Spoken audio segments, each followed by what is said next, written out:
ರಾಮ ಜನ್ಮಭೂಮಿ ಇದೆಲ್ಲ ನಡೀತಾ ಇದ್ದಂಗೆನೆ ಕಾಂಗ್ರೆಸ್ನ ಮಂತ್ರಿ ರಾಜಣ್ಣ ಅವರು ಒಂದು ಹೇಳಿಕೆ ಕೊಟ್ಟಿದ್ದಾರೆ.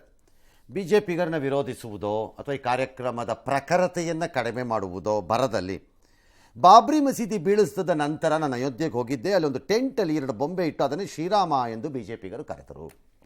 ಟೆಂಟ್ ಇದ್ದಿದ್ದು ನಿಜ, ಬಿಕಾಸ್ ಅದು ಬಿಟ್ಟು ಇನ್ನೇನು ಮಾಡೋಕ್ಕೆ ಜಾಗ ಇರಲಿಲ್ಲ. ಅಲ್ಲಿ ಮಸೀದಿ ಬಿದ್ದ ನಂತರ ಹಕ್ಕು ಸ್ಥಾಪನೆಯ ಭಾಗವಾಗಿ ಅಲ್ಲಿ ಏನಾದರೂ ಒಂದು ಪ್ರತಿಷ್ಠಾಪನೆ ಆಗಬೇಕಾಗಿತ್ತು. ಬಿದ್ದ ನಂತರ ನಡೆದಂತಹ ಕಾನೂನು ಮತ್ತು ಸುವ್ಯವಸ್ಥೆಯ ಘಟನಾವಳಿಗಳ ಹಿನ್ನೆಲೆಯಲ್ಲಿ ಅದಷ್ಟೇ ಮಾಡೋಕ್ಕಾಗ್ತಾ ಇದ್ದಿದ್ದು. ಈ ರೀತಿ ಅರುಣ್ ಯೋಗಿರಾಜ್ ಕರ್ಕೊಂಡು ಕೆತ್ತನೆ ಮಾಡಿಸಿ ಕೂರ್ಸಕ್ಕಲ್ಲಿ ಪುರ್ಸೊತ್ತಿರಲಿಲ್ಲ ಯಾರಿಗೂ. ನಂಬರ್ 1. ನಂಬರ್ 2, ಅಲ್ಲಿ ಕಟ್ಟಡವನ್ನು ನಿರ್ಮಾಣ ಮಾಡಿ ಅದಕ್ಕೆ ಒಂದು ಟೆಂಪರರಿ ಗುಡಿಯನ್ನು ಮಾಡುವಂತಹ ಸನ್ನಿವೇಶಗಳು ಇರಲಿಲ್ಲ. ನಂತರ ಮಾಡೋಣ ಎನ್ನುವುದಾದರೆ ನ್ಯಾಯಾಲಯ ಮಧ್ಯಪ್ರವೇಶ ಮಾಡಿ ಸ್ಟೇಟಸ್ಕೋ ಹಾಕಿತ್ತು. ಹಾಗಾಗಿ ಅಲ್ಲಿ ಏನು ಇತ್ತೋ ಅದನ್ನು ತೆಗೆದುಕೊಂಡೋಗಿ ಇಟ್ಟು ಸ್ಥಳ ಮಹಿಮೆಯ ಹಕ್ಕು ಸ್ಥಾಪನೆಯನ್ನು ಮಾಡಿದ್ದಿತ್ತು. ಅದು ಬೊಂಬೆ ಅನ್ನಿಸ್ತೋ, ಇವ್ರಿಗೆ ಟೆಂಟ್ ಅನ್ನಿಸ್ತೋ, ಅದೆಲ್ಲ ಮುಖ್ಯ. ಓಕೆ, ಈಗ ಅದು ಟೆಂಟೇ. ಶ್ರೀರಾಮಚಂದ್ರ ಒಂದು ಬೊಂಬೆ ಥರನೇ ಇತ್ತು, ನನಗೇನು ಅನ್ನಿಸ್ಲಿಲ್ಲ, ಅದು ನನಗೇನು ಕಾಣಿಸ್ಲಿಲ್ಲ. ಅದು ಬಿ ಜೆ ಪಿಯವರು 2 ಬೊಂಬೆ ಇಟ್ಬಿಟ್ಟು ಅದನ್ನೇ ಶ್ರೀರಾಮ ಅಂತ ಕರೆದ್ರು ಅಂತ ಅವ್ರು ಹೇಳ್ತಿದ್ದಾರೆ. ರಾಮ್ ಜನ್ಮಭೂಮಿ ಅಯೋಧ್ಯೆಯಲ್ಲಿ ಬಿ ಜೆ ಪಿಗರು ಬೊಂಬೆ ಇಟ್ಟು ಶ್ರೀರಾಮ ಅಂತ ಕರೆದ್ರ ಅವ್ರಿಗೂ ಇದಕ್ಕೂ ಸಂಬಂಧ ಇಲ್ವಲ್ಲ? ಪೇಜಾವರ ಶ್ರೀಗಳು ಅದನ್ನ ಮಾಡಿದ್ದಾರೆ. ಅದಲ್ಲ, ಅದು ಬೇರೆ ವಿಚಾರ. ಪೇಜಾವರ ಶ್ರೀಗಳು ಮಾಡಿಸಿದ್ರು ಸರಿ, ಅದು ಬೇರೆ. ಅವ್ರು ಪೂಜೆ ಮಾಡಬೇಕು ಅಲ್ಲ ಮಾಡಿ ನಾನು ಅಂತ ಹಠ ಹಿಡಿದಿದ್ರು ಆ ಸಂದರ್ಭದಲ್ಲಿ, ಅದು ಬೇರೆ ವಿಚಾರ. ಸಂಬಂಧನೇ ಇಲ್ವಲ್ಲ? ಬಿ ಜೆ ಪಿಗರು ಮಾಡಿದ್ರು ಅಂತೀರಿ, ಬಿ ಜೆ ಪಿಗರದ ಪಾತ್ರ ಏನಿದೆ ಇದರಲ್ಲಿ ಅಂತೀರಿ. ಹೌದು, ನಾವು ಬಾಗಿಲು ತೆಗೆಸಿದ್ದು, ನಿಮಗೂ ಅದಕ್ಕೂ ಏನು ಸಂಬಂಧ ಅಂತ ಯಾರೋ ಅವ್ಯದ್ ಜೀವದ್ ಯಾರೋ ವ್ಯಕ್ತಿ ಅವ್ರು ಕೇಳುತ್ತಾರೆ. What is this confusion? ಕ್ಲಾರಿಟಿನೇ ಇಲ್ವಲ್ಲ ಸರ್, ನಂಗೆ ಅರ್ಥ ಆಗ್ತಿಲ್ಲ. ಹಾಗಾಗಿ ಅವ್ರು ಹೇಳಿ ಅದನ್ನೇನು ತಪ್ಪಿಲ್ಲ. ಹೌದು, ಅದು ಟೆಂಟೇ, ಏನೀಗ? So what? ಅವತ್ತಿನ ಪರಿಸ್ಥಿತಿಗೆ ಅದು ಆಗಬೇಕಿತ್ತಷ್ಟೇ, ಅಷ್ಟೇ ಆಗಬೇಕಾಗಿದ್ದಿದ್ದಲ್ಲಿ ಆಗ್ತಾ ಇದ್ದಿದ್ದು. ಇನ್ನೊಂದಕ್ಕೆ ಸಹಜವಾಗಿ ಬಿ ಜೆ ಪಿಯವರು ಗುಡುಗಿ ಅಥವಾ ನಮ್ಮ ಮಾಧ್ಯಮಗಳ ಪದ ಬಳಕೆಯ ಲೆಕ್ಕಾಚಾರದಲ್ಲಿ ಗುಡುಗಿದ್ದಾರೆ ಅಂತ. ಗುಡುಗಿರ್ಬೋದು, ಗುಡುಗಲಿ, ಯಾರು ಬೇಡ ಅಂತವರು, ಯಾರು ಕ್ಷಮಿಸಲ್ಲ. ಆಲ್ ರೈಟ್, ಕ್ಷಮಿಸೋದು ಬಿಡೋದು ಜನ, ಅಲ್ಟಿಮೇಟ್ಲಿ ಜನ ಮಾಡಲಿ, ಅದೇನು ಮಾಡ್ತಾರೋ ಅದು. ಇನ್ನು ಪ್ರಾಣ ಪ್ರತಿಷ್ಠಾಪನೆ ಅರ್ಥ ಗೊತ್ತಿಲ್ಲ ಅವ್ರಿಗೆ, ರಾಮಾಯಣ ಓದಿಲ್ಲ ಅವರು.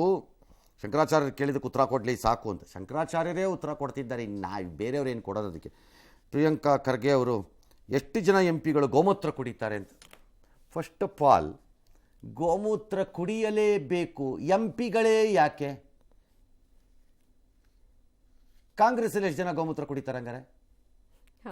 ಫಸ್ಟ್ ಪಾಯಿಂಟ್, ಗೋಮೂತ್ರ ಕುಡಿಯಲೇಬೇಕು ಹಿಂದೂ ಆದವನು ಅಥವಾ ಗೋ ವಿಚಾರದಲ್ಲಿ, ಹಸುವಿನ ವಿಚಾರದಲ್ಲಿ ನಂಬಿಕೆ ಮತ್ತು ಪ್ರೀತಿ ಗೌರವ ಎಲ್ಲ ಮತ್ತು ಪೂಜ್ಯ ಭಾವನೆಯನ್ನು ಇಟ್ಟುಕೊಂಡಿರುವವನು ಗೋಮೂತ್ರ ಸ್ವೀಕಾರ ಮಾಡಲೇಬೇಕು ಅಂತೆಲ್ಲರೂ ಇದೆಯಾ? ಗೋಮೂತ್ರ ಬಳಕೆಗೆ ವಿಧಿವಿಧಾನಗಳಿವೆ, ಸೇವನೆಯಲ್ಲಿ ಎಲ್ಲಿದೆ? ಎಲ್ಲೆಲ್ಲಿ ಏನೇನು ಪಾಯಿಂಟ್ ತೆಗಿತಾರೆ ಸರ್? ನನ್ನ ಲೆಕ್ಕಾಚಾರದಲ್ಲಿ ಮೋರ್ ಸಚ್ ಟಾಕ್, ನೀವು ಅಂದ್ಕೊಂಡಿರೋ ಥರ ಯಾರಿಗೋ ಡ್ಯಾಮೇಜ್ ಆಗುತ್ತೆ, ಜನ ಮೆಚ್ಚುತ್ತಾರೆ ಅದನ್ನಂತ ಭಾವಿಸಿದರೆ ಇಲ್ಲ, ಡ್ಯಾಮೇಜ್ ಆಗೋದು ಅವ್ರವ್ರುಗಳಿಗೆ. ಹಾಗಾಗಿ ನೀವೇ ಚಾಟಿಯನ್ನ ಕೊಡ್ತಾ ಇದ್ದೀರಿ ಅನ್ಸತ್ತೆ ಹೊಡ್ಸೋಕ್ಕೆ. ನನಗೆ ಯಾಕೋ ಹಂಗೆ ಅನ್ನಿಸ್ತಿದೆ. ಮುಂದಕ್ಕೆ ಹೋಗೋಣ. ಇನ್ನು ಮಂದಿರ ಲೋಕಾರ್ಪಣೆ ಹೊತ್ತಲ್ಲಿ ಕಿಡಿಗೇಡಿಗಳು ಬೇಳೆ ಬೇಯಿಸಿಕೊಳ್ಳೋಕೆ ಯತ್ನಿಸ್ತಾ ಇದ್ದಾರೆ. ಕೋಲಾರದ ಮುಳಬಾಗಿಲಿನಲ್ಲಿ ಕಳೆದ ರಾತ್ರಿ ಶ್ರೀರಾಮನ ಕಟೌಟ್ಗೆ ದುಷ್ಕರ್ಮಿಗಳು ಬ್ಲೇಡ್ ಹಾಕಿದ್ದಾರೆ. ಬಿಜೆಪಿ ಮತ್ತು ಹಿಂದೂ ಸಂಘಟನೆಗಳು ಪ್ರತಿಭಟನೆ ನಡೆಸಿವೆ. ಕುರುಬರಪೇಟೆಯ ಜಹೀರ್ ಸೇರಿ 2 ಪೊಲೀಸರು ಬಂಧಿಸಿದ್ದಾರೆ. ಸ್ಥಳದಲ್ಲಿ ಬೇರೆ ಕಟೌಟ್ ಅಳವಡಿಕೆ ಆಗಿದೆ. ಆರೋಪಿಯಿಂದ ಕ್ಷಮೆ ಕೇಳಿಸಬೇಕು ಅಂತ ಸಂಸದ ಮುನಿಸ್ವಾಮಿ ಅವರು ಒತ್ತಾಯಿಸಿದ್ರು. ಆದರೆ ಶಾಸಕ ಸಮೃದ್ಧಿ ಮಂಜುನಾಥ್ ಮಾತ್ರ ಆರೋಪಿಯನ್ನ ಪೊಲೀಸರು ಬಂಧಿಸಿದ್ದಾರೆ, ಸ್ಥಳಕ್ಕೆ ಕರೆತರಲು ಆಗಲ್ಲ ಅಂದ್ರು. ಇನ್ನು ಈ ಕೃತ್ಯಕ್ಕೆ ಮುಜ್ನು ಎಂಬಾತನ ಕುಮ್ಮಕ್ಕಿದೆ ಅಂತ ಆರೋಪಿಸಿ ಬಿಜೆಪಿ ಕಾರ್ಯಕರ್ತರು ಆತನ ಮನೆಗೆ ನುಗ್ಗೋದಕ್ಕೆ ಪ್ರಯತ್ನಿಸಿದ್ರು. ಬೆಂಗಳೂರು ಬೆಂಗಳೂರಿನ ವಿಜಯನಗರ ಸೇರಿ ವಿವಿಧೆಡೆ ರಾಮಧ್ವಜವನ್ನ ಅಳವಡಿಕೆ ಮಾಡಲಾಗಿದೆ. ಆದರೆ ಇದು ಹಿಂದಿಯಲ್ಲಿ ಜೈ ಶ್ರೀರಾಮ್ ಅಂತ ಬರೆಯಲಾಗಿದೆ. ಅದನ್ನ ಕನ್ನಡದಲ್ಲಿ ಬರೀರಿ ಅಂತ ಒತ್ತಾಯ ಕೇಳಿಬಂದಿದೆ. ಜನವರಿ 22ರಂದು ಶಾಲೆ ಕಾಲೇಜುಗಳಿಗೆ ರಜೆ ಘೋಷಿಸುವಂತೆ ಶ್ರೀರಾಮ ಸೇನೆ ಒತ್ತಾಯ ಮಾಡಿದೆ. ಈ ಮಧ್ಯೆ ರಾಮಲಲ್ಲಾ ವಿಗ್ರಹಕ್ಕೆ ಬಳಸಿದ ಕೃಷ್ಣಶಿಲೆ ಸಿಕ್ಕ ಮೈಸೂರಿನ ಹಾರೋಹಳ್ಳಿಯ ಜಮೀನು ಈಗ ಪುಣ್ಯ ಸ್ಥಳವಾಗಿ ಮಾರ್ಪಟ್ಟಿದೆ. ನೂರಾರು ಮಂದಿ ಬಂದು ದರ್ಶನ ಮಾಡ್ತಾ ಇದ್ದಾರೆ. ದಾವಣಗೆರೆ ರಾಮ ಭಕ್ತ ದರ್ಶನ್ ಬೈಕ್ನಲ್ಲಿ ಅಯೋಧ್ಯೆಗೆ ಹೊರಟಿದ್ದಾರೆ.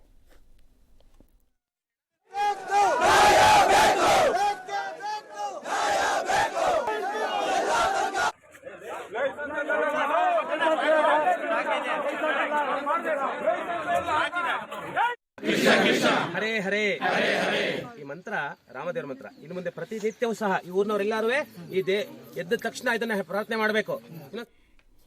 ಆಲ್ ರೈಟ್, ನನಗೆ ಎಕ್ಸ್ಪೆಕ್ಟೇಷನ್ ಇತ್ತು ಆ ಶಿಲೆ ಸಿಕ್ಕ ಜಾಗ ಹೀಗಾಗತ್ತೆ ಅಂತ, ಪೂಜ್ಯ ಸ್ಥಳವಾಗಿ ನಿರೀಕ್ಷೆ ಇತ್ತು ನನಗೆ. ನನಗೇನು ಸ್ವಲ್ಪ ತಡ ಆಗ್ತಾ ಇದೆ ಅಷ್ಟೇ. ತಡ ಏನಾಗಿಲ್ಲ, ನನಗೆ ಸರಿಯಾಗಿ ಐತೆ. ಇನ್ನು ಕಟೌಟ್ ಮಾಡಿದವನನ್ನು ಕರ್ಕೊಂಬನ್ನಿ ಅಂತಂದರೆ ಕರ್ಕೊಂಬರೋಕ್ಕಾಗಲ್ಲ. ಕಾನೂನು ಮತ್ತು ಸುವ್ಯವಸ್ಥೆ ವಿಚಾರದಲ್ಲಿ ಉದ್ರಿಕ್ತವಾಗಿರುವಂತಹ ಗುಂಪಿನ ಬಳಿಗೆ ಆರೋಪಿ ಅನ್ನಿಸ್ಕೊಂಡವನನ್ನು ಕರ್ಕೊಂಬಂದರೆ ಏನಾಗತ್ತೆ? ಈಗ ಅಲ್ಲೆಲ್ಲೋ ಯಾವಾಗಲೋ ಶಿವಮೊಗ್ಗದಲ್ಲೋ ಅಥವಾ ಎಲ್ಲೋ ಇನ್ಯಾವುದೋ ಒಂದು ಊರಿನಲ್ಲೇನೋ ಆದಾಗ, ಉಡುಪಿನಲ್ಲಿ ಆ ಹೆಣ್ಣು ಮಗಳದ್ದೊಂದು ಕುಟುಂಬನ 4 ಜನದ್ದೋ 3 ಜನದ್ದೋ ಅವನು ಯಾವನೋ ಯೂಸ್ಲೆಸ್ ಫೆಲೋ ಒಬ್ಬ ಮರ್ಡರ್ ಮಾಡಿದಾಗ ಅವನನ್ನು ಕರ್ಕೊಂಬನ್ನಿ ನಮ್ಮ ಮುಂದೆ ಅಂತ ಯಾರೋ ಒಂದಷ್ಟು ಒಪ್ಸಿ ನಮಗೆ ಅಂತ ಕೂತಿದ್ರು. ಕರ್ಕೊಂಬರಕ್ಕಾಗಲ್ಲ. ಕರ್ಕೊಂಬಂದ್ಬಿಟ್ಟು ಅರಣ್ಯ ಕಾನೂನಿನ ರೀತಿ ಜಿಂಕೆನ್ ತೆಗೆದುಕೊಂಡೋಗಿ ಹುಲಿ ಬಾಯಿಗೆ ಇಟ್ಟು ತಿನ್ನು ಅಂತಂದಂಗೆ ಕೊಡಕ್ಕೆ ಬರಲ್ಲ. ಕಾನೂನು ಸುವ್ಯವಸ್ಥೆ ಕರ್ಕೊಂಬರಕ್ಕಾಗಲ್ಲ. ಕಾನೂನು ಪ್ರಕಾರ ಕ್ರಮ ಆಗಬೇಕು. ಎರಡನೆಯದು, ಅಂತಹ ಕೃತ್ಯಗಳಿಗೆ ಜಾಗ ಆಗದಂಗೆ ಸಮುದಾಯಗಳ ಒಳಗಡೆಯೇ ಅದರ ಎಚ್ಚರಿಕೆಗಳನ್ನು ರೂಪಿಸ್ಕೋಬೇಕು. ಎಲ್ಲರಿಗೂ ಇದು ಅನ್ವಯ. All right. ಇನ್ನು ಜೈ ಶ್ರೀರಾಮ್ ಹಿಂದಿದೆಯಲ್ಲ, ಅದು ಬಹುತೇಕ ನಿಮಗೆ ಬಾವುಟಗಳು ಮ್ಯಾನುಫ್ಯಾಕ್ಚರ್ ಆಗಿ ಬರ್ತಿರೋದು ಆ ಕಡೆಯಿಂದ, ಉತ್ತರ ಭಾರತ ಕಡೆಯಿಂದ. ಅಲ್ಲಿ ಹೋಲ್ಸೇಲ್ ಮ್ಯಾನುಫ್ಯಾಕ್ಚರ್ ಮಾಡ್ತಿದ್ದಾರೆ ಉತ್ಪಾದನೆ. ಇಲ್ಲೂ ಶುರು ಮಾಡ್ಕೊಂಡ್ರೆ ಇಲ್ಲಿ ಶುರು ಮಾಡ್ಕೊಂಡ್ರೆ ಕನ್ನಡದಲ್ಲೇ ಹಾಕ್ತಾರೆ. ಯಾರೋ ಒಬ್ರು ಕ್ವಿಕ್ಕಾಗಿ ಕನ್ನಡದಲ್ಲಿ ಹಾಕ್ಬಿಡಿ ಅಷ್ಟೇ. ಹಾಕಬೇಕು, ತಪ್ಪೇನಿಲ್ಲ ಅದರಲ್ಲಿ, ಹಾಕ್ಲಿ. ನಮ್ಮ ರಾಜ್ಯದಲ್ಲಿ ಕನ್ನಡದಲ್ಲೇ. ಈಗ ಚೈನಾದಿಂದ ಬರೋ ಪ್ರಾಡಕ್ಟ್ ಇಲ್ಲಿ ಕನ್ನಡದಲ್ಲಿ ಇಲ್ಲ ಅಂತಲ್ಲ, ಇದು ಉತ್ತರ ಭಾರತದಿಂದ ಬರ್ತಿರೋ ಬಾವುಟಗಳಿವೆಲ್ಲ. ಹಾಗಾಗಿ ಇಲ್ಲಿರೋರು ಯಾರೋ ಐಡಿಯಾ ಮಾಡಿಲ್ಲ, ಬಿಸ್ನೆಸ್ ಅನ್ಸುತ್ತೆ, ಸ್ಟಾರ್ಟ್ ಮಾಡ್ತಾರೆ ಸರ್. ಇನ್ನ ಆಲ್ ರೈಟ್. ಬಾಲರಾಮನ ಪ್ರಾಣ ಪ್ರತಿಷ್ಠಾಪನೆಯ ದಿನ ಅಯೋಧ್ಯೆಯಲ್ಲಿ ರಾಮ ಭಜನೆ ನಡೆಯುತ್ತೆ. ಈ ವೇಳೆ ಕನ್ನಡದ ಇನ್ನಷ್ಟು ಬೇಕೆನ್ನ ಹೃದಯಕ್ಕೆ ರಾಮ ಹಾಡನ್ನು ಪ್ರಸಾರ ಮಾಡೋದಕ್ಕೆ ಟ್ರಸ್ಟ್ ತೀರ್ಮಾನ ಮಾಡಿದೆ ಅನ್ನೋದೆಲ್ಲ ನಿಮ್ಗಳಿಗೆ ಗೊತ್ತಿರೋ ಸುದ್ದಿ. ಗಜಾನನ ಶರ್ಮಾ ಅವರ ರಚಿತ ಈ ಗೀತೆನ ಗಾಯಕಿ ಸುಪ್ರಭಾ ಹಾಡಿದ್ದಾರೆ. ಫೇಮಸ್ ಆಯಿತು ಡ್ಯಾಶ್ ಡ್ಯಾಶ್ ಎಲ್ಲರಿಗೂ ಗೊತ್ತು. ಈಗ ಪ್ರೈಮ್ ಮಿನಿಸ್ಟರ್ ಇಷ್ಟಪಟ್ಟರು ಅಂತಂದರು, ಡ್ಯಾಶ್ ಎಲ್ಲ ಜನನೂ ಇಷ್ಟಪಟ್ಟರು, ಎಲ್ಲ ಆಯಿತು. ಈಗ ಇವತ್ತು ಅವರು ಪಬ್ಲಿಕ್ ಟಿ ವಿ ಜೊತೆ ಮಾತನಾಡಿ ಅವರ ಸಂತೋಷವನ್ನು ವ್ಯಕ್ತಪಡಿಸಿದ್ದಾರೆ. ಈ ಮಧ್ಯೆ ರಾಮನ ಖ್ಯಾತ ಗಾಯಕಿ ದಿವಂಗತ ಲತಾ ಮಂಗೇಶ್ವರ್ ರಾಮನ ಕುರಿತಾಗಿ ಹಾಡಿದ ಕೊನೆಯ ಶ್ಲೋಕವನ್ನು ಪ್ರಧಾನಿ ಮೋದಿ ಹಂಚಿಕೊಂಡಿದ್ದಾರೆ. ಲೋಕಾರ್ಪಣೆ ಈ ಕಾರ್ಯಕ್ರಮದಲ್ಲಿ ಅವರು ಇಲ್ಲದೇ ಇರೋದು ನನಗೆ ನೋವಿದೆ ಅಂತ ಅವರು ಅಂದಿದ್ದಾರೆ. ಸೆಲೆಕ್ಟ್ ಆಗಿರೋದಕ್ಕೆ ಸಿಕ್ಕಾಪಟ್ಟೆ ಖುಷಿ ಆಗ್ತಿದೆ. ಎಷ್ಟು ಅಂತ ನನಗೆ ವರ್ಡ್ಸಲ್ಲಿ ನಾನು ಡಿಸ್ಕ್ರೈಬ್ ಮಾಡೋಕ್ಕಾಗಲ್ಲ. ಸೊ ಇದು ನನ್ನ ಸೌಭಾಗ್ಯ ಅಂತ ಹೇಳ್ಬೋದು. ನಮ್ಮ ಕನ್ನಡ ಹಾಡು, ಅದಕ್ಕಿಂತ ಹೆಚ್ಚಾಗಿ ನಾ ಹಾಡಿರುವಂಥ ಹಾಡು ಅಯೋಧ್ಯ ಮಂದಿರ ತಲುಪಿದೆ, ಮತ್ತು ಇಷ್ಟು ಜನರ ಹೃದಯ ಅದು ಮುಟ್ಟಿದೆ. ಪ್ರಭು ಶ್ರೀರಾಮಚಂದ್ರ ಮತ್ತು ನಮ್ಮ ತಂದೆ ತಾಯಿಯ ಆಶೀರ್ವಾದದಿಂದನೇ ಇದು ಸಾಧ್ಯ ಅಂತ ನಾನು ನಂಬ್ತೀನಿ. ಆಮಂತ್ರಣ ಬಂದಿದೆ ನನಗೆ. 22ನೇ ತಾರೀಕು ಅಲ್ಲಿ ಹೋಗಿ ಅಲ್ಲಿ ಲೈವ್ ಆಗಿ ಹಾಡೋಕ್ಕೆ ಆಮಂತ್ರಣ ಸಿಕ್ಕಿದೆ. ವಿಷ್ಣು ಪ್ರಸಾದ್ ಅಂತವರು ನಮಗೆ ಆಮಂತ್ರಣ. 1992ರಲ್ಲಿ ಬಾಬ್ರಿ ಮಸೀದಿ ಧ್ವಂಸ ನಂತರದಲ್ಲಿ ಯಾವಾಗ ರಾಮ ಮಂದಿರ ನಿರ್ಮಾಣ ಆಗಬಹುದು ಅನ್ನೋ ಪ್ರಶ್ನೆ ಯಾರಿಗೂ ಉತ್ತರ ಇರಲಿಲ್ಲ. ಆದರೆ ಅಯೋಧ್ಯೆಯ ಕಾರ್ಯಶಾಲದಲ್ಲಿ ಮಾತ್ರ ಸ್ತಂಭಗಳ ಕೆತ್ತನೆ ಕಾರ್ಯ ಆಗಿತ್ತು, ಈಗಲೂ ಆಗ್ತಾ ಇದೆ. ಆ ಬಗ್ಗೆ ನಮ್ಮ ಆಂಕರ್ ಅರವಿಂದ್ ಒಂದು ವರದಿ ಕೊಟ್ಟಿದ್ದಾರೆ. 1992ರಲ್ಲಿ ಬಾಬ್ರಿ ಮಸೀದಿ ಧ್ವಂಸವಾದ ಬಳಿಕ ಯಾವಾಗ ರಾಮ ಮಂದಿರದ ನಿರ್ಮಾಣ ಆಗುತ್ತೆ ಅಂತಕ್ಕಂಥದ್ದು ಯಾರಿಗೂ ಕೂಡ ಗೊತ್ತಿರಲಿಲ್ಲ. ಆದ್ರೆ ಈ ಕರಸೇವಕರ ಉತ್ಸಾಹ ಹೇಗಿತ್ತು ಅಂತಂದ್ರೆ, ಅವತ್ತಿನಿಂದಲೇ ರಾಮ ಮಂದಿರದ ನಿರ್ಮಾಣ ಕಾರ್ಯವನ್ನ ಆರಂಭ ಮಾಡಬಿಡಬೇಕು. ರಾಮ ಮಂದಿರ ಅಂತಂದ್ರೆ ಈ ರೀತಿ ಬರಬೇಕು ಅಂತಕ್ಕಂಥ ಪರಿಕಲ್ಪನೆಯನ್ನ ಇಟ್ಕೊಂಡು ಅವರು ಅವತ್ತಿನಿಂದನೇ ಕೆಲಸ ಶುರು ಮಾಡಿಬಿಡ್ತಾರೆ. ಕರಸೇವಕಪುರ ಅಂತಕ್ಕಂಥ ಏರಿಯಾ ನೋಡಿ, ಈ ಏರಿಯಾ ಹೆಸರನ್ನೇ ಕರಸೇವಕಪುರ ಅಂತ ಕಟ್ಟಿದ್ದಾರೆ. ಯಾಕೆ ಅಂತಂದ್ರೆ ಈ ಏರಿಯಾದಲ್ಲಿ ಶುರು ಮಾಡಿದ್ದವ್ರ ಕೆಲಸ. ನೀವೀಗ ನೋಡ್ತಾ ಇರ್ತಕ್ಕಂಥ ದೃಶ್ಯಗಳು ಈಗಾಗಲೇ ಕೆತ್ತನೆ ಆಗಿರ್ತಕ್ಕಂಥ ಬೃಹತ್ ಕಂಬಗಳನ್ನ ರೆಡಿ ಮಾಡಿದ್ದಾರೆ. 30 ವರ್ಷದಿಂದಲೂ ಕೂಡ ನಿರಂತರವಾದ ಕೆಲಸ ನಡೀತಾ ಇದೆ. ಆ ಭಾಗದಲ್ಲಿ ನೋಡಬಹುದು ರೆಡಿ ಆಗಿರ್ತಕ್ಕಂಥ ಪಿಲ್ಲರ್ಗಳು, ಎಲ್ಲ ಪಿಲ್ಲರ್ಗಳನ್ನ ಈಗಾಗಲೇ ಅಲ್ಲಿ ರೆಡಿ ಮಾಡಿ ಹಿಂದಕ್ಕಿಟ್ಟಿದ್ದಾರೆ. ಇನ್ನೇನು ಕೆಲವನ್ನ ತೆಗೆದುಕೊಂಡು ಹೋಗಬೇಕು ರಾಮ ಮಂದಿರ ನಿರ್ಮಾಣಕ್ಕೆ.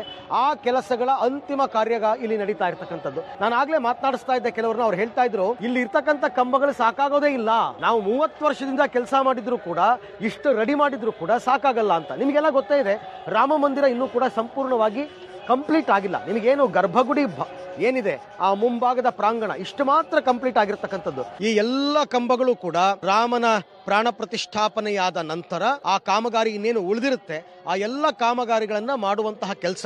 ಯಾವುದೇ ರೀತಿಯಲ್ಲೂ ಕೂಡ ದೇವಸ್ಥಾನ ಗಾಳಿ ಬಿಸಿಲು ಇದ್ಯಾವುದಕ್ಕೂ ಜಗ್ಗದ ಕುಗ್ಗದ ಈ ರೀತಿಯಾದಂತಹ ರಾಮ ಕಂಬಗಳನ್ನ ಇಲ್ಲಿ ರೆಡಿ ಮಾಡ್ತಾ ಇರ್ತಕ್ಕಂಥದ್ದು. ಕ್ಯಾಮರಾ ಪರ್ಸನ್ ಶ್ರೀಕಾಂತ್ ಜೊತೆ ಅರವಿಂದ್ ಸೇತುರಾವ್, ಪಬ್ಲಿಕ್ ಟಿವಿ, ಅಯೋಧ್ಯೆ.